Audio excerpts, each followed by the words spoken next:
सोचिए, आप सुबह उठते हैं और वोट देने जाते हैं, लेकिन वहां जाकर पता चलता है आपका नाम ही लिस्ट में नहीं है। Total of 90.66 lakhs voter names have been deleted in West Bengal. अब सोचिए, ये सिर्फ आपके साथ ही नहीं, 91 लाख लोगों के साथ ऐसा ही हुआ है। जी हाँ, 91 लाख वोटर अचानक वोटर लिस्ट से गायब हो जाता है। और जब इस पर सवाल पूछता है तो मीटिंग के अंदर ओलेजेडली एक शब्द बोला गया, गेट लॉस्ट। क्या सच में ऐसा हुआ है या सिर्फ एक राजनीतिक नैरेटिव है? और सबसे बड़ा सवाल यह है, क्या वेस्ट बंगाल में चुनाव शुरू होने से पहले ही इलेक्शन कमीशन पर से भरोसा खत्म हो चुका है? और यकीन मानिए, जो आगे होने वाला है वो आपको सोचने पर मजबूर कर देगा, क्योंकि ये सिर्फ एक राज्य की कहानी नहीं है, ये पूरे देश के लोकतंत्र से जुड़ा सवाल है। तो चलिए वीडियो को शुरू करते हैं।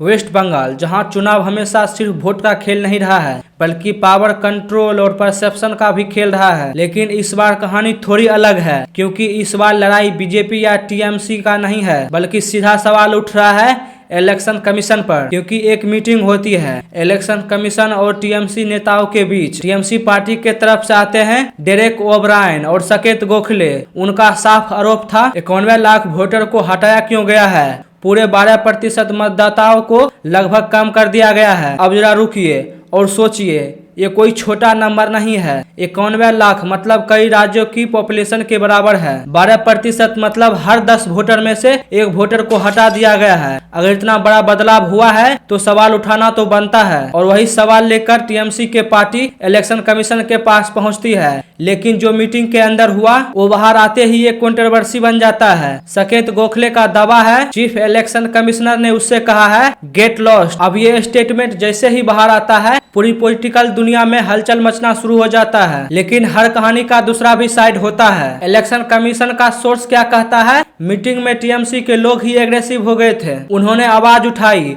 और सिचुएशन कंट्रोल से बाहर जा रही थी। अब सच्चाई क्या है? सच में एमपी को गेट लॉस्ट कहा गया या फिर ये एक नैरेटिव बिल्ड कर रहा है? यहीं से कहानी और इंटरेस्टिंग हो जाता है, क्योंकि इलेक्शन कमीशन सिर्फ जवाब नहीं देता है, बल्कि एक्शन प्लान पर भी अनाउंस करता है। 80,000 से ज्यादा मतदान केंद्र पर 360 डिग्री कैमरा लगाया जाएगा, हर एक्टिविटी पर एआई मॉनिटरिंग किया जाएगा, और अगर कोई मतदान केंद्र पर धमकी देता है तो तुरंत अरेस्ट कर लिया जाएगा। उसका साफ मैसेज है 2021 जैसी हिंसा इस बार नहीं होने देंगे। अब अगर आपको याद हो, 2021 में वेस्ट बंगाल इलेक्शन बूथ पर क्लैश वायलेशन की खबरें आई थी। पॉलिटिकल टेंशन पीक पर था। एक साथ मिलके उसके साथ बहुत ज्यादा स्कफलिंग, मारामारी, झमेला ये सब चल रहा था। उस टाइम उसका जब राइफल छीनने का कोशिश किया और बूथ में के अंदर में घुसने का कोशिश किया, तब ये घटना घटा और सीआईएसएफ फायरिंग चालू किया। अभी तक 4 लोगों का मौत का खबर। तो इस बार इलेक्शन कमीशन पहले से ही तैयार दिख रहा है। लेकिन सवाल फिर भी वही है, अगर सब ट्रांसपेरेंट है तो 91 लाख वोटर क्यों हटाए गए हैं? क्या ये सिर्फ डुप्लीकेट एंट्री की सफाई है या फिर टारगेटेड लोगों को हटाया गया है? और जैसे ही ये कंट्रोवर्सी बढ़ती है तो ये मामला सोशल मीडिया पर वायरल होने लगता है। देश के बड़े बड़े नाम इसमें कूद पड़ते हैं। नरेंद्र मोदी एक रैली के बाद कहते हैं वेस्ट बंगाल में बीजेपी के डेवलपमेंट एजेंडा को सपोर्ट कर रहा है और टीएमसी को रिजेक्ट कर रहा है, मतलब नेगेटिव क्रिया है। लेकिन दूसरी तरफ ध्रुव राठी का रिएक्शन आता है,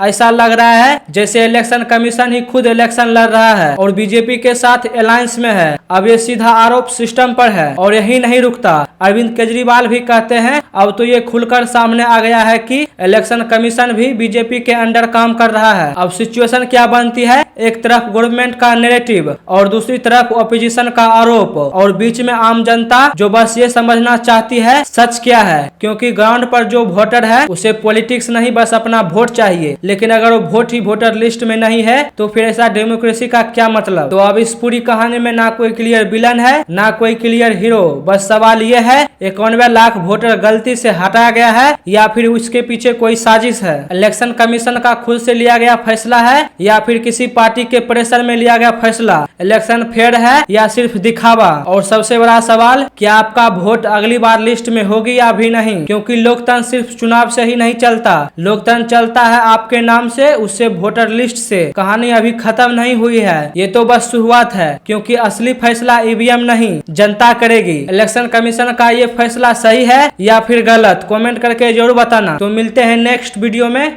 जय हिंद।